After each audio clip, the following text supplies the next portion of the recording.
고린도후서 12장 5절부터 10절까지 말씀 같이 읽겠습니다.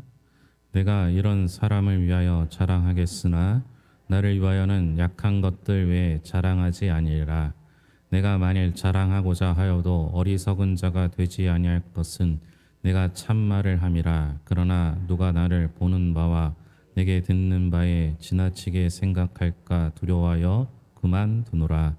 여러 계시를 받은 것이 지극히 크므로 너무 자만하지 않게 하시려고 내 육체의 가시 곧 사탄의 사자를 주셨으니 이는 나를 쳐서 너무 자만하지 않게 하려 하심이라. 이것이 내게서 떠나가게 하기 위하여 내가 3번 주께 간구하였더니 나에게 이르시기를 내 은혜가 내게 족하도다. 이는 내 능력이 약한 데서 온전하여짐이라 하신지라. 그러므로 도리어 크게 기뻐함으로 나의 여러 약한 것들에 대하여 자랑하리니 이는 그리스도의 능력이 내게 머물게 하려 함이라. 그러므로 내가 그리스도를 위하여 약한 것들과 능욕과 궁핍과 박해와 곤고를 기뻐하노니 이는 내가 약한 그때의 강함이라. 아멘.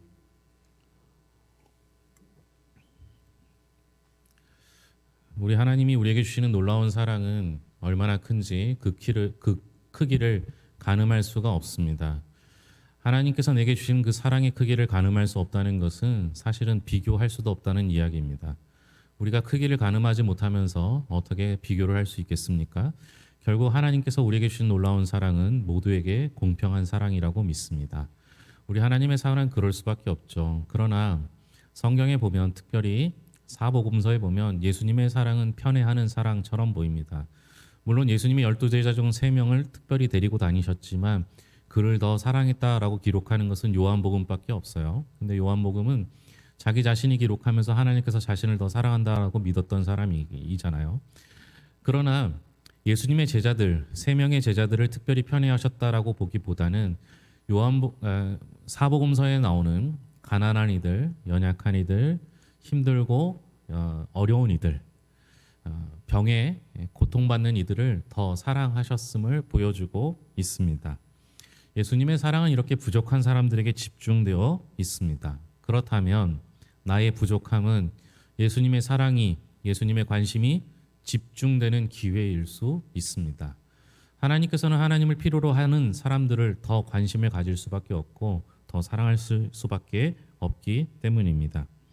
예수님은 그런 부족함을 가슴에 품고 살아가는 인생을 결코 지나치시는 법이 없습니다.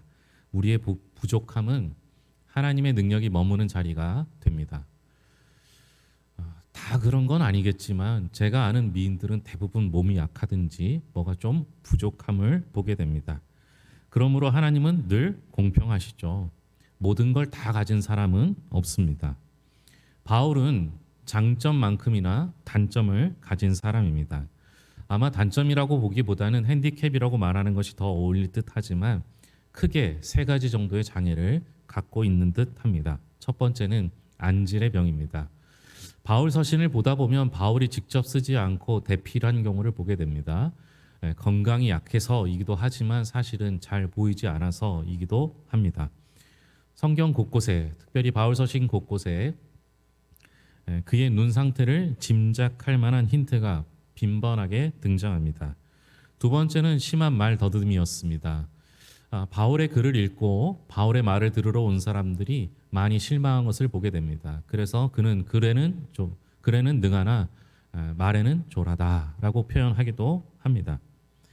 아마 일반 사람, 보통 사람 이하의 말주변을 가지고 있었음이 분명합니다. 3번째는 가장 많이 언급되는 간질병을 갖고 있는 것 같습니다. 고린도후서 12장에서 그는 자신의 몸에 육체의 가시를 있다라고 고백합니다. 그리고 그 육체의 가시를 사탄의 사자라고 표현합니다. 사탄의 사자는 당시 간질병의 새로운 이름이었습니다. 멀쩡하던 사람이 쓰러져서 거품을 물고 뒹구는 것이 오늘날에는 병리 현상의 하나로 이해가 되지만 당시에는 사탄이 든 사람만 보여줄 수 있는 모습이었기 때문에 당연히 간질병을 사탄의 사자라고 인식했습니다. 그렇다면 설교자가 갑자기 거품을 물고 쓰러졌다라는 것은 사탄이 들어갔다는 것을 의미하는데 누가 그 설교를 듣고 예수님을 믿을 수 있겠습니까? 이것은 사역자에게 치명적인 약점이었습니다. 그래서 바울은 그 육체의 고통스러운 가시를 빼기 위해 하나님께 간절히 기도했다라고 합니다. 무려 3번 간구했다라고 하죠. 이 3번이라는 것은 하나님께서 주신 말씀에 거부했다라는 의미가 아닙니다. 그만큼 간절하게, 그만큼 온전하게, 그만큼 끈질기게 기도했음을 의미합니다. 물론 하나님은 그 가시를 능히 빼주실 수 있는 능력이 있습니다. 바울은 그것을 믿었죠. 저도 하나님의 능력이라면 그것이 가능하다라고 생각합니다. 그런데 무슨 일인지 하나님께서는 그의 육체의 가시를 빼주지 않으시고 다른 응답을 그에게 주십니다. 12장 9절 말씀 앞부분에 보면 나에게 이르시기를 내 은혜가 내게 족하도다. 이는 내 능력이 약한 데서 온전하여짐이라 하신지라. 하나님께서는 바울의 능력이 어디서 나오는지 잘 알고 계셨습니다. 바울이 약한 데서 온전한 능력이 샘물처럼 솟아나고 있었던 거죠. 그렇다면 하나님께서 그의 약한 데서 솟아나는 그 샘물과 같은 능력을 바꾸시거나 없애려 하지 않으셨겠죠. 하나님은 능력이 그 약함에서 나온다고 말씀하시고 있습니다. 그러니 막으실 수가 없던 것이죠. 바울이 그렇게 간절하게 기도하고 열정적으로 사역을 한 것은 바로 그가 약했기 때문입니다. 약했기 때문에 하나님을 더 의지했고 약했기 때문에 하나님을 더욱 붙들었습니다. 그것 때문에 하나님께서 바울에게 24시간 함께 머무를 수 있었습니다. 이 신비를 깨달은 바울은 전혀 실망하거나 좌절하지 않았습니다.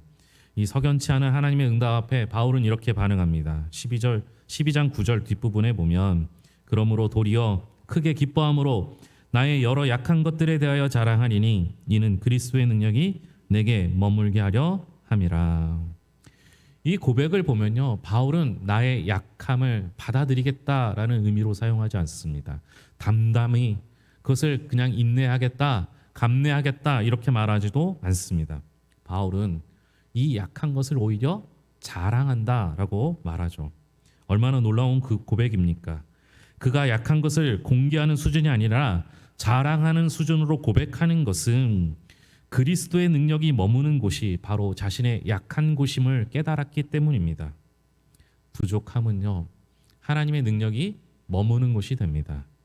약하지 않다면 주님께서 우리를 도와주실 이유가 없잖아요. 예수님은 의인을 부르러 오신 것이 아니라 죄인을 부르러 오셨습니다. 건강한 자에게는 의원이 쓸데없습니다.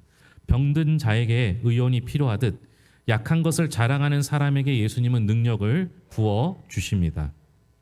우리의 자랑은 올라간 집값이나 새로 산 구두와 가방이 아닙니다. 자녀들이 명문대학 입학이 아닙니다. 우리가 숨기고 싶어 했던 약한 것들이 우리의 자랑이 되어야 합니다.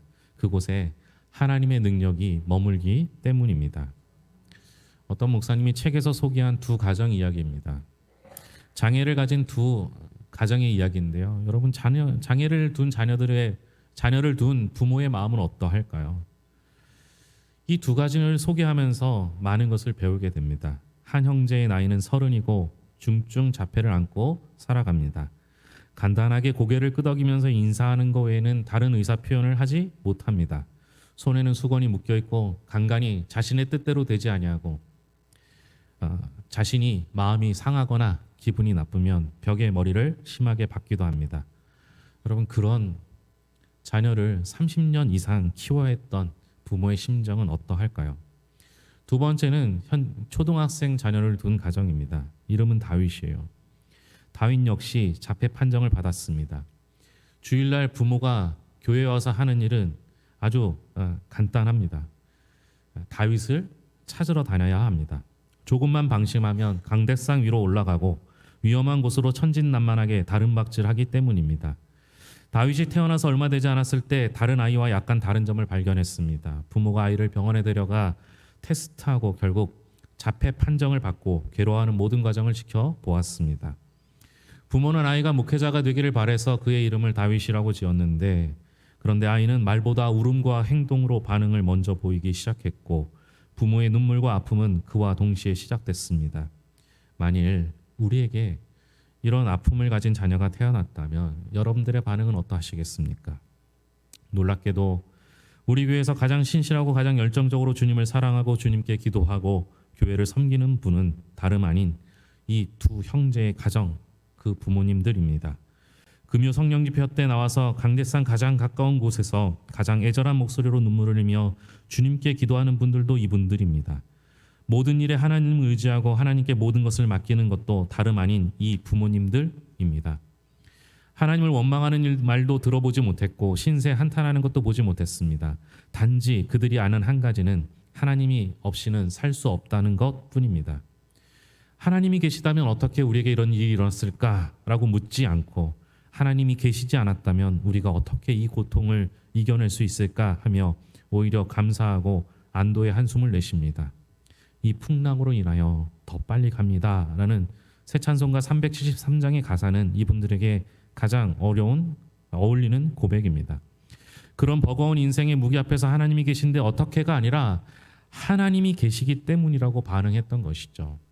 그런데 그중 다윗의 엄마가 다윗이 가장 힘들게 할 때 그 목사님에게 했던 말을 잊을 수가 없습니다. 목사님, 제게 다윗이 없었다면 저는 하나님을 벌써 떠났을지도 몰라요. 다윗이 때문에 제가 하나님께 붙어 있을 수 있었어요.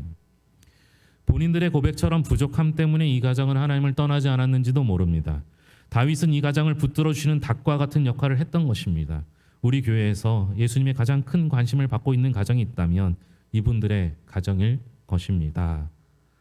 이 고백이 그 교회 목사님의 고백입니다. 제가 청년부 담당 목사를 했을 때 제 별명이 백수의 친구였습니다. 대학을 졸업하고 취직 준비를 하는 청년, 잠시 직장을 쉬고 있는 청년들을 가끔 불러내 아주 간단하고 쉬운 일을 시키고 밥을 사주었습니다. 그리고 관심을 가져줍니다. 물론 제 특성상 별로 친절하게 대해주지는 않았던 것 같습니다. 그러나 가끔 확인했습니다. 어떤 청년은 알바를 하고 있었는데 그것이 부러웠는지 목사님 저도 알바 그만두면 밥 사주실 겁니까? 라고 묻습니다. 제가 그렇다라고 대답해 주었습니다. 제 관심은 연약한 청년들에게 있기 때문입니다. 제가 별로 도움은 안 될지 모르겠지만 그래도 목사가 관심을 가지고 있구나, 목사가 돌보려는 마음이 있구나를 보여주고 싶었습니다. 또 하나는 우리 주님도 그러할 거라고 알려주고 싶었습니다. 우리 주님이 약하고 힘든 사람, 어려운 사람에 관심을 갖고 있다는 사실을 알려주고 싶었습니다. 우리 주님은 그런 사람을 사랑한다는 것을 보여주고 싶었습니다. 저 역시 부족한 사람이었기 때문에 늘 관심을 받고 살았던 것 같습니다. 3남매 중에 둘째로 태어났습니다. 위로는 엘리트의 형, 밑으로는 피아노를 정말 잘 치는 여동생이었습니다.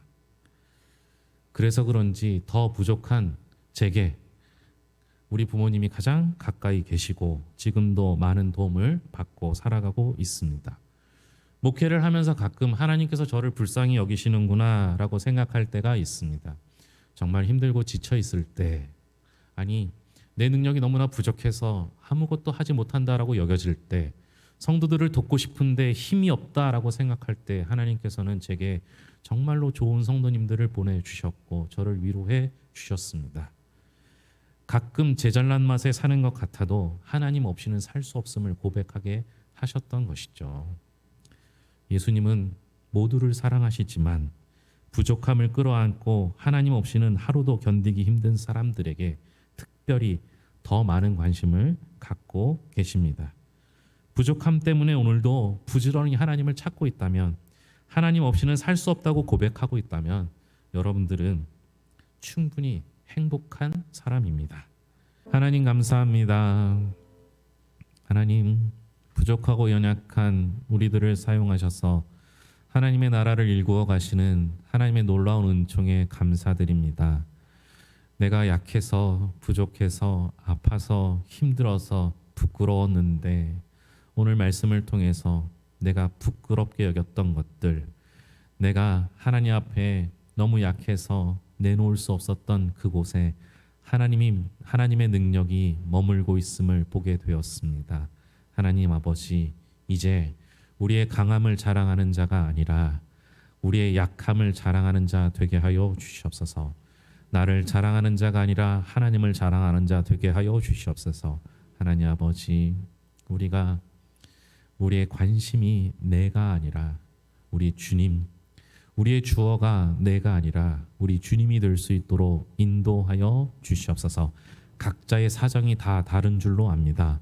그러나 그 각각의 사정을 하나님 앞에 있는 모습 그대로 나아올 때 하나님께서 받아주시고 그 약함을 고쳐주는 대신 하나님의 은혜와 능력으로 덧입혀 주시옵소서. 하나님, 오늘도 하나님의 은혜 감사하며 모든 것을 예수님의 이름으로 기도합니다. 아멘.